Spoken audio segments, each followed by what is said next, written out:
What's up, everybody? Mr. Martin here for another quick lecture, this time for Principles of Engineering. Today we're going to be talking about projectile motion. And the first thing that we're going to do is go over some of the lingo we need to know while we're talking about projectile motion. The first word is speed, which is the distance traveled per unit of time. So if I was going 3 meters per second, that would be my speed. Now if I wanted to put a direction on there, that would give us our velocity. So we could say I was going 3 meters per second to the right or 3 meters per second north, and that would be velocity. Finally, we would have acceleration, which is the change in velocity over a certain period of time. If I was gaining 1 meter per second, my acceleration would be 1 meter per second squared. We also need to know that gravity tends to pull all objects toward the center of the Earth, and that gravitational acceleration is the constant describing the acceleration of any object falling towards the Earth.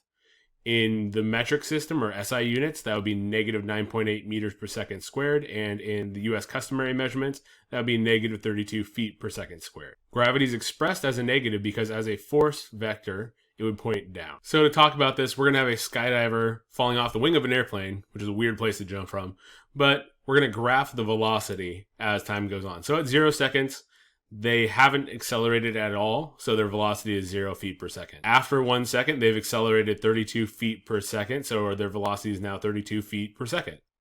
After 2 seconds, we're just adding on, so it'd be 64 feet per second, 96 feet per second after 3 seconds, 128 feet per second after 4 seconds, 160 feet per second after 5 seconds, 192 feet per second after 6 seconds. So every second they're gaining 32 feet per second. If we were doing this in SI units, they would be gaining about 10 meters per second every second. So what's more daring than skydiving? Well, being shot out of a cannon is definitely more daring than skydiving.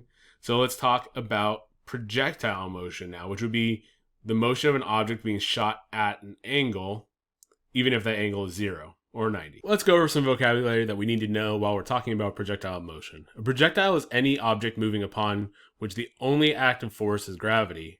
Gravity pulls all projectiles toward the center of the Earth at the same rate. We need to know that the Greek letter theta is the firing angle, which is measured in degrees. It's the angle at which the projectile left the cannon. We need to know that VI is the initial velocity, which is the angular speed of a projectile at the start of its flight. So a bad thing to do would be to shoot yourself out of a cannon straight up and down. If we were shot out of a cannon at 128 feet per second, we'd be losing 32 feet per second every second that we were traveling upwards until we got to the top at 4 seconds, where we'd have a velocity of 0 feet per second.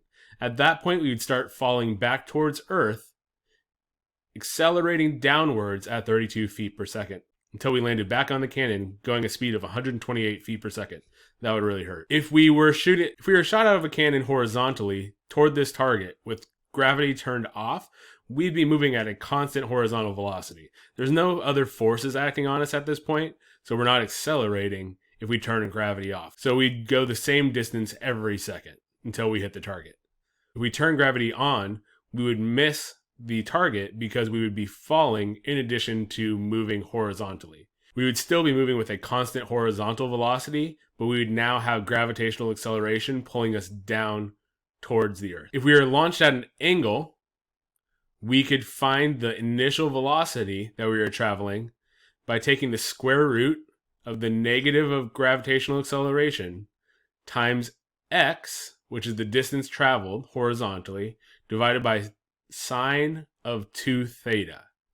Now gravity is going to be a negative number, so negative 32 or negative 9.8, which is why we have a negative under the square root sign, so they multiply together to make a positive. We could find out how far we've gone using the equation VI squared times the sine of 2 theta divided by negative g. And we could find the angle that we're being fired at by using 2 theta equals the inverse sine of negative gx over VI squared. So now it's your turn to try this on your own. If you have any questions, make sure you leave them in the comments or contacting me via email or on our class page, and I'll hopefully see you soon.